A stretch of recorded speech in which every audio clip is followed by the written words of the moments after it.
rocha eterna. Vamos.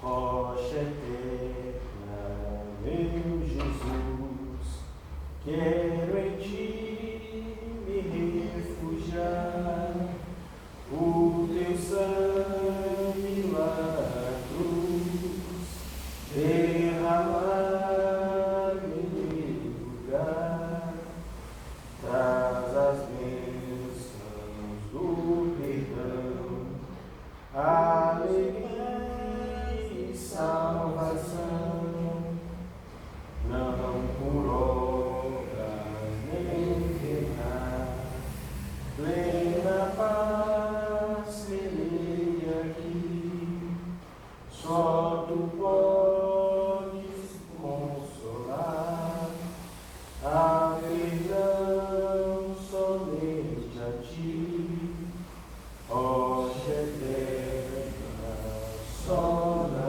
cruz, eu confio, ó meu Jesus, quando verdadeiro olhar a este mundo aqui vou ver, e no trono eu te encontrar, teu chamado a responder, rocha eterna, espero aí, a ligar-me salve em ti. Amém.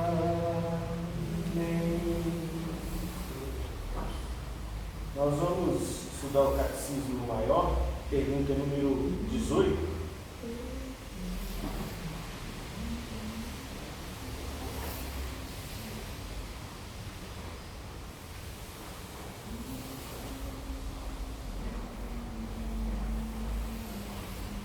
Pergunta número 18 vai dizer assim: quais são as obras da providência de Deus? Primeira coisa que nós temos que ter em mente é que essa providência ela tem a ver com a vontade de Deus ser realizada. Mas não é só simplesmente isso, né, de só haver com que ele, aquilo que ele ordenou, mas ele está muito mais do que isso, né? É mais pelas circunstâncias as quais Deus cria, para que venha se cumprir, né, aquilo que Ele mesmo, o nosso Deus, já determinou. Então, se formos olharmos de uma perspectiva, quando nós analisamos como a Bíblia ela é planejada e quando nós vamos estudando, as formas como Deus conduziu todas as coisas para que se chegasse a Jesus Cristo. Nós vemos que Deus foi fazendo algumas alianças com algumas pessoas e essas alianças foram se cumprindo. Então nós vemos que Deus faz aliança no Jardim do Éden, posteriormente Deus vai fazer uma aliança com Adão, depois Deus vai fazer uma aliança com Noé, depois ele vai fazer uma aliança com Abraão, ele vai fazer uma aliança com Moisés, ele faz uma aliança com Davi, e tudo isso para vir desencadear em Jesus Cristo, aonde ele vem atrás de toda essa descendência e atrás dessa aliança que Deus fez com essas pessoas. Então, a providência de Deus está ligada a isso. Algumas pessoas... Mas a providência de Deus não depende dessas alianças, não? Não, eu não estou falando que ela depende das alianças. Eu estou dizendo que, agora eu disse aqui, é a forma que Deus quer cumprir a sua vontade. Então ele cumpriu através até mesmo dessas alianças, através de Jesus Cristo. O fim supremo é Cristo, que perdoou os nossos pecados na cruz. Então isso vai produzir alguma coisa que nós vamos ver aqui na resposta, a qual vai perguntar, né, quais são as obras da providência de Deus. Então Deus foi trabalhando dessa forma até se chegar a Cristo. Por quê? Porque tinha um propósito de se cumprir aquilo que Deus já tinha determinado. Porém, existe uma linha, né, uma religião, que eles acreditam que, na verdade, eles não creem na providência de Deus. E uma dessas coisas que uma religião que não acredita nisso, que é o deísmo, né? Que acredita que Deus simplesmente criou o universo e deixou a cargo, vamos dizer assim, do destino mesmo, né? Vamos dizer, ao Deus dará. E aí eles dão muito exemplo como se fosse um relógio, que Deus se corda, deixou, e que tudo que está acontecendo de acordo com as leis naturais e sem o controle divino dessas coisas. Porém, se olharmos e ao olharmos para a Escritura, vemos que isso é loucura, porque de forma alguma tem cabimento isso. Se Deus em algum momento se retirar, em algum momento da história, Deus tirasse o controle, a providência, nós sabemos que o universo, a raça humana, as criaturas, elas iriam entrar em extinção. Então, tudo deixaria de existir, né? Pois o que sustenta todas as coisas criadas é a providência de Deus. E nós vemos muito do exemplo disso, do nosso Deus, quando Ele fez a criação do mundo, né? A gente vê que no começo, quando Deus criou todas as coisas, o primeiro dia que Ele criou a luz, né? Ele fez a separação entre luz e trevas. No segundo dia, Ele fez as águas e os céus. No terceiro dia, Ele fez a terra. Então, a gente vê que o primeiro dia ele está interligado com o quarto dia. Por quê? Porque assim como Ele fez a separação das luzes e das trevas, né, Ele vai também fazer o luzeiro, o sol, a lua e as estrelas. E o segundo dia, o quinto dia, quando Ele vai fazer os grandes animais marinhos e todas as aves, Ele está interligado ao segundo dia, onde Ele fez os céus, né, e as águas. E o sexto dia, Ele está interligado sobre o terceiro, que é onde que Deus vai colocar os seres viventes, animais domésticos, né, e animais selváticos. E Ele fez tudo isso para que o homem pudesse tomar conta de todas as coisas e ter controle sobre todas as coisas.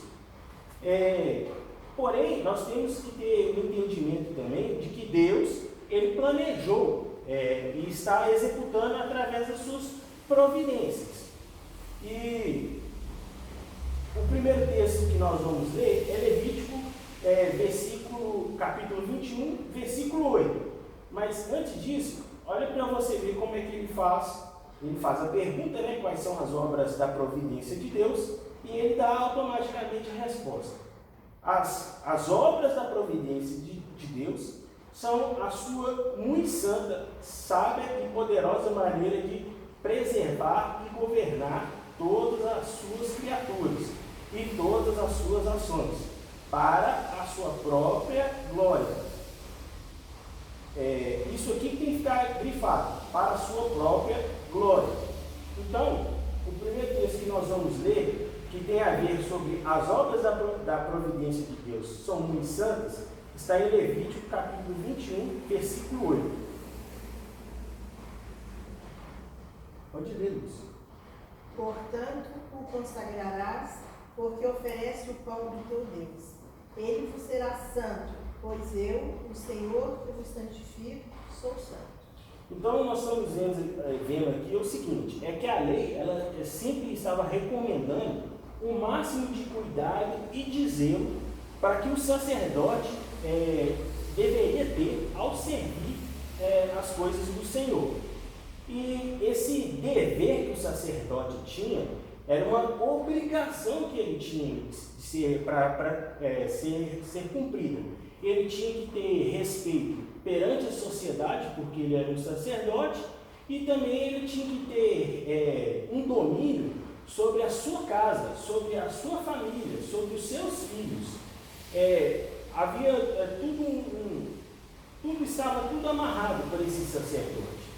E aí nós vamos ver que alguns sacerdotes não fizeram isso. A gente vê os filhos de Eli, que bagunçaram o sacerdote. Por mais que Arão foi um homem que creu na presença, estava na presença de Deus, mas no período do seu momento ele faz o bezerro de ouro, e tantos outros sacerdotes que se prostituíram porque foram servir outros deuses. Então a gente vê que o sacerdote ele deveria se aproximar de Deus mais do que qualquer outra pessoa que existia naquele povo de Israel. Naquela nação, o sacerdote era quem tinha que estar mais próximo da presença de Deus. E era exigido, muitas das vezes havia até, a Bíblia até ensina uma coisa, que o sacerdote ele podia se aproximar até assim, por tanto rigor que a lei tinha, para que ele não pudesse se contaminar, o sacerdote ele tinha que se aproximar do morto no máximo 1,80 m, porque se ele chegasse mais, passasse disso, ele já era automaticamente contaminado, ele estava impuro, ele deveria ficar 7 dias. Então havia todo um rigor para que esse homem ele estivesse o tempo inteiro na presença de Deus. Então, todos teriam que ter essa preocupação para que o povo obedecesse também às leis. Assim como o líder, ele é o espelho dos seus comandados, ele tinha que ter isso. E muitas das vezes a gente vê que quando algumas igrejas elas não se comportam da forma necessária que deveria ser, é porque o seu líder não está dando exemplo. Muitas das vezes é isso que, muitas das vezes a igreja está bagunçada, é porque o líder da igreja, vamos dizer assim, hoje, o pastor, ele não dá exemplo para as suas ovelhas. Então, nós, como membros da igreja, nós temos o dever de honrar aqueles a qual Deus coloca para que seja o nosso guia. Então nós temos que zelar pela vida, guardar a vida dessas pessoas. Porém hoje também, assim como no Antigo Testamento havia o sacerdote, hoje todos nós somos sacerdotes. Todos nós podemos chegar à presença de Deus. Hoje não existe mais esse mediador. Então o mediador entre Deus e os homens é só Cristo Jesus, mas nós temos livre acesso. Então nós também fazemos esse ofício de sacerdote. Então o que Deus quer para nós é que nós venhamos nos santificarmos e venhamos guardar os nossos pés para que nós possamos estar sempre diante da presença de Deus, por mais que pecadores iremos pecar, mas buscarmos a presença de Deus e sermos santos, porque a Bíblia diz, sede santos, pois o nosso Deus é santo. Então, a primeira coisa que nós temos que buscar, assim como o nosso Deus, e mostrando que a providência de Deus não é que Ele é muito santo, então que nós também venhamos ser santos. A segunda coisa que vai dizer aqui é sábia. E aí ele vai dar o Salmo 104, versículo 24, mostrando que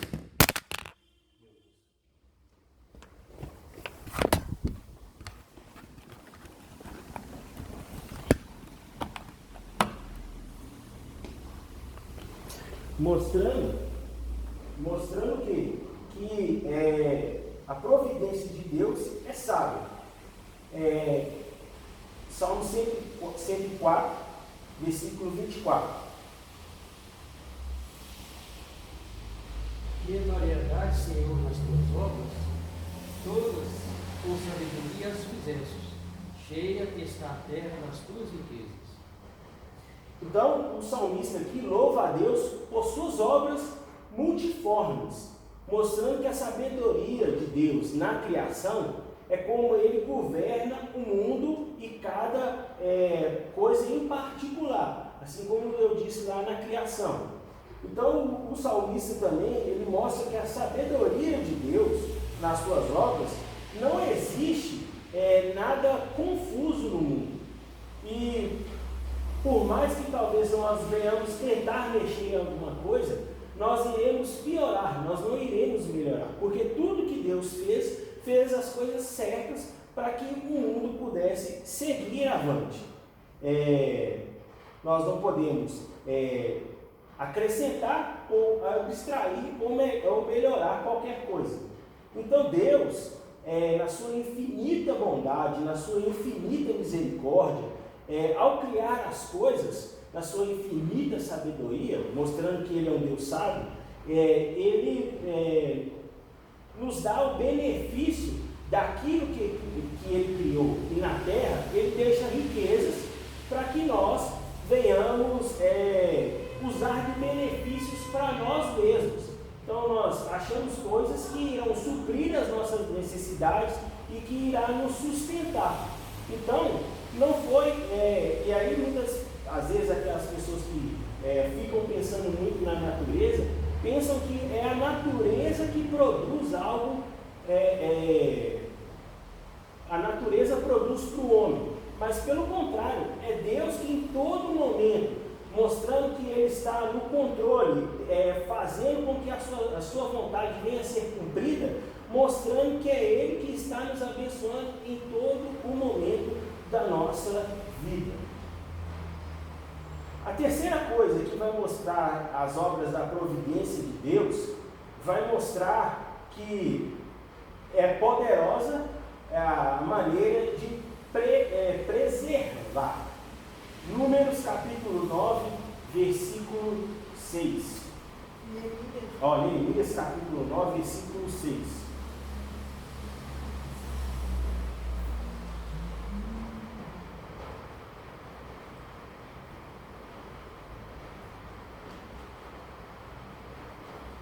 Só tu és, Senhor, tu fizeste o céu dos céus, e todo o seu exército, a terra, e tudo quanto nela há, os mares, e tudo quanto há neles, e tu os preservas a todos com vida, e o exército dos céus te honra.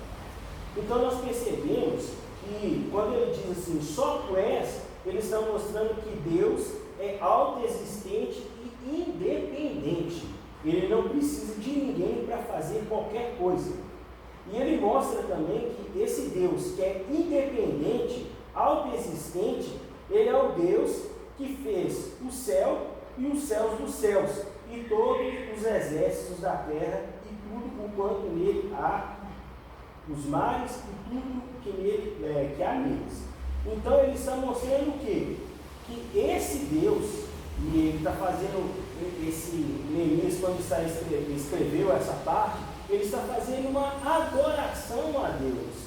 É como um ser perfeito, glorioso e a fonte de todas as coisas. Ele está mostrando que é um Deus que preserva, é um Deus que preserva a sua criação, e a preservação de Deus estende aos seres mais elevados, porque dependem dele, mas também está mostrando que até os seres inferiores dependem de Deus.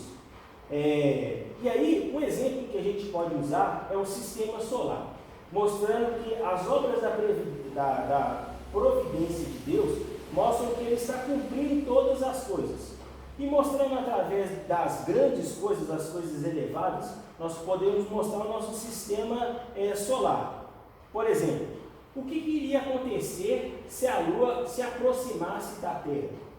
Lembrando que a Terra ela está a 384.400 quilômetros de distância da Terra. Mas se isso acontecesse, ela se aproximar ao ponto máximo de 19 quilômetros, a Lua ela iria se explodir. Por quê? Porque assim como a Terra ela tem a sua força da gravidade, a Lua também tem. Então, isso iria fazer com que, é como se fosse um balão, a gente vai comprimindo o balão, chega um momento que ele vai se estourar. Assim, iria também fazer com a Lua. E aí, a Lua, como ela é redonda, ao se aproximar da Terra, ela iria ficando desta forma, né? Meio que oval, né? E aí, ao ponto de se explodir. Mas venhamos pensar que ela não chega a 19 mil quilômetros, mas ela chega a 350. O que isso iria causar? Iria causar também um descontrole sobre o oceano. Então, a gente ia ver com que as águas iriam sair da sua rotina e iriam jogar as águas à terra, trazendo um desequilíbrio. podia gerar um grande cataclismo, ou então poderia gerar uma catástrofe enorme, poderia uma situação climática desfavorável àquilo que Deus ordenou e pré-ordenou, mostrando que Deus colocou um limite no mar. Então isso tudo iria acontecer. Então nós vemos que uma coisa grande, assim como Neemias está mostrando aqui, que ele fez todas as coisas e tudo que existe, né, foi Deus que fez, mostrando a grandeza desse Deus, da preocupação de Deus nas grandes coisas que nós não podemos alterar. Por mais que o homem tenha vasto conhecimento e inteligência, ele nunca conseguirá fazer uma coisa dessa. Mas Deus, ele tem essa capacidade, mas ele também cuida dessas coisas. Mas também das pequenas coisas, no caso eu, você, os pássaros, os animais, Deus o tempo inteiro está cuidando. Um exemplo, como é que fez o José Areda para chegar aqui? Deus fez várias coisas. Deus fez ele sair da casa dele, sair do portão, ir para o ponto de ônibus, pegar um ônibus no horário certo.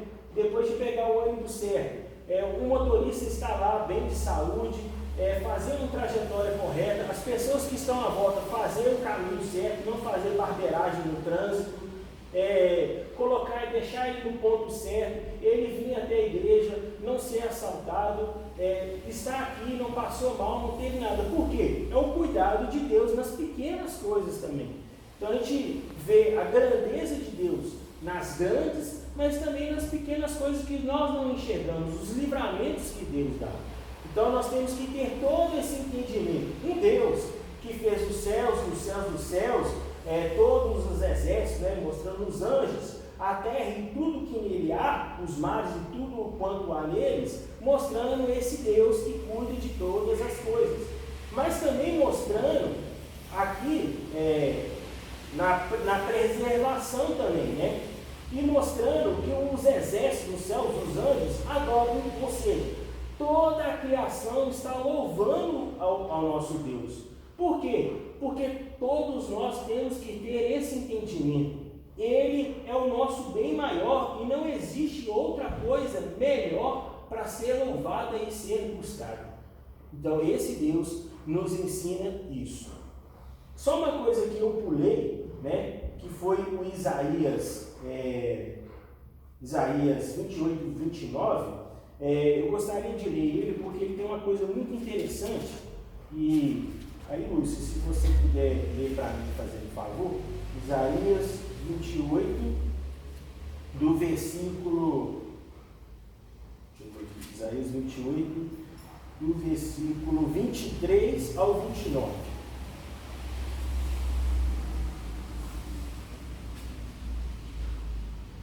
Do 23 ao 29. Aqui está falando só no 29, mas nós vamos ler ele todo. Inclinai os ouvidos e ouvi a minha voz. Atendei bem e ouvi o meu discurso. Porventura, lavra todo dia o lavrador para semear? Ou todo dia sulca a sua terra e a encerrou? Porventura, onde já tenho velado a superfície, não lhes pago o endo, não semeio o cominho, não lança nela o trigo em leiras, ou cevada, no devido lugar, ou a espelta na margem? Pois o seu Deus assim o instrui devidamente e o ensina. Porque o moedo não se trilha com o instrumento de trilhar, nem sobre o cominho se passa a roda de carne, mas com varas se sacode o moedo e o cominho com pau. Acaso é esmiuçado o cereal? Não, o lavrador nem sempre o está debulhando, nem sempre está fazendo passar por cima dele a roda do seu carro e os seus cavalos. Também isso procede do Senhor dos Exércitos. Ele é maravilhoso em conselho e grande em sabedoria. Então, o que Isaías está falando isso, mostrando a sabedoria de Deus? Ele está mostrando que vai vir um juízo sobre Israel. Esse julgamento ele precisa ser feito para servir de formação de um cerne espiritual dessa nação de Israel, e esses remanescentes que irão sobrar assim como nós vimos através da história, essas pessoas viessem a se arrepender. Então, Deus também conduz os seus juízos e os castigos de forma com sabedoria. E constantemente Ele tem cuidado dos seus remanescentes. Para quê? Para que eles sejam salvos. Por mais que esses seus servos passaram por momentos de dificuldade, quando a nação foi destruída em 580 e poucos, 586, por mais que esse povo sofreu, Deus preservou os que eram seus e foram levados para o cativeiro, e depois alguns voltaram, mas os seus filhos voltaram e nunca mais se prostraram à imagem. Então, esse Deus, ele vai mostrar que vai vir um juízo. Mas como é que Deus, de forma sábia, nos ensina, como filhos dele? Ele vai ensinar de uma forma como parábola, usando esse texto, que expressa a vida de um fazendeiro. E a ideia desenvolvida é essa, né? As atividades e os métodos que o fazendeiro usa no seu dia a dia são diversos. Ou seja, então ele está ocupado em arar a terra, gradear a terra, semear, cuidar das plantas, escolher o tipo de cereal para ser plantado, tudo com percepção e sabedoria que Deus dá. Então Deus deu sabedoria para o homem, para o fazendeiro, saber lavrar a terra. E toda a sabedoria aplicada em relação ao plantio e a debulhada vem simplesmente do Senhor, que é todo poderoso. Então, em todo o tempo, as providências de Deus, elas são de várias formas. Nós estamos vendo pela sua santidade, pela sua sabedoria e pelo modo deles saber preservar as coisas. Então, talvez você no começo não ficou muito claro, mas talvez eu acho que espero que você esteja entendendo que Deus ele vai fazendo de várias formas e mostrando de várias formas como Ele vai conduzir a história para que possa chegar a Cristo. Assim também Deus conduz de várias formas para que Ele possa advertir o seu povo de forma sábia, para que chegue no propósito a qual o Senhor já planejou. Então, o homem não é a fonte, mas Deus, sendo maravilhoso em seu conselho e grande em sabedoria, Ele dá sabedoria ao seu povo.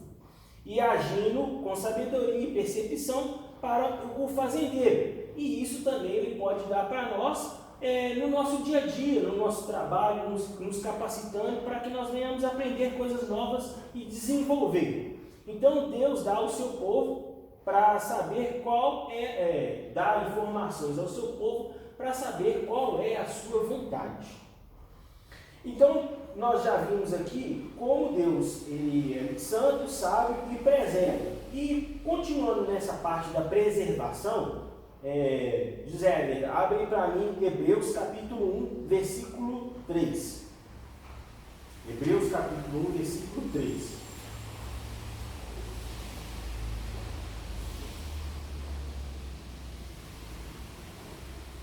No catecismo aí mesmo tem.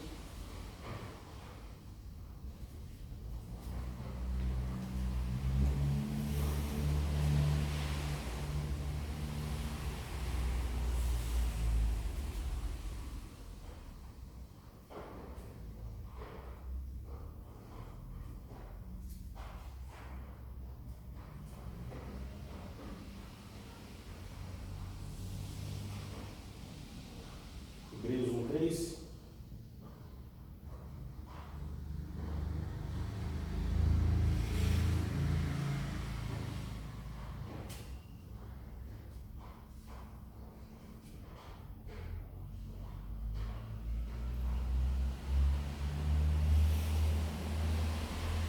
Achou? Hebreus 1, 3? Pode ler. Ele que é o esplendor da glória, a expressão exata do seu ser, sustentando todas as coisas pela palavra do seu poder, das coisas pela palavra. Depois de ter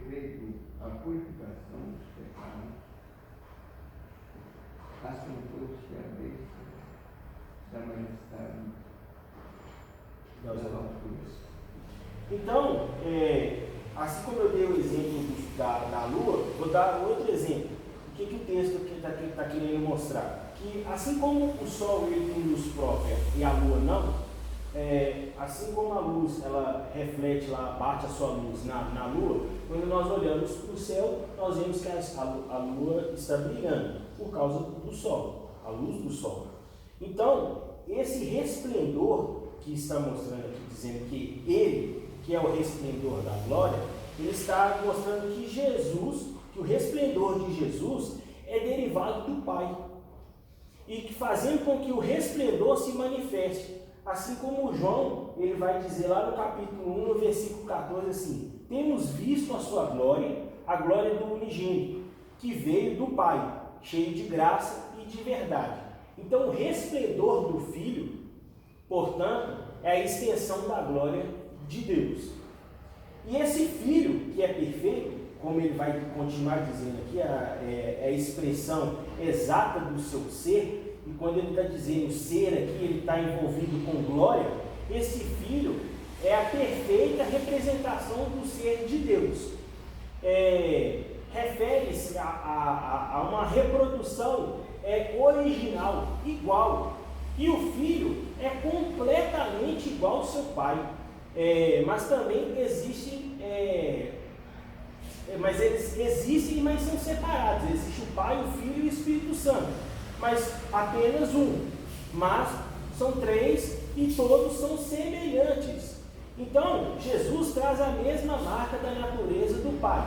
E aí, quando falamos isso, nós temos que lembrar o seguinte: assim como Deus ele tem atributos incomunicáveis, o Filho e o Espírito também têm atributos incomunicáveis. Deus é onipotente, onipresente, onisciente, ele é infinito. O que mais que nós podemos dizer que esse Deus ele é?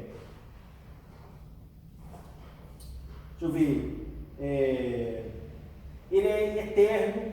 E dentre tantas outras qualidades, que Deus jamais ele vai dividir com outra pessoa, senão com o Filho e com o Espírito Santo. Eles têm essa característica. Então, Jesus disse isso a Filipe. Quando Filipe vai chegar para Jesus, vai perguntar assim, Filipe chega para ele e pergunta, mostra-nos o Pai e isso é o bastante. Aí ele fala, Filipe, estás comigo há tanto tempo, quem vê a mim, vê o Pai, mostrando que esse Deus,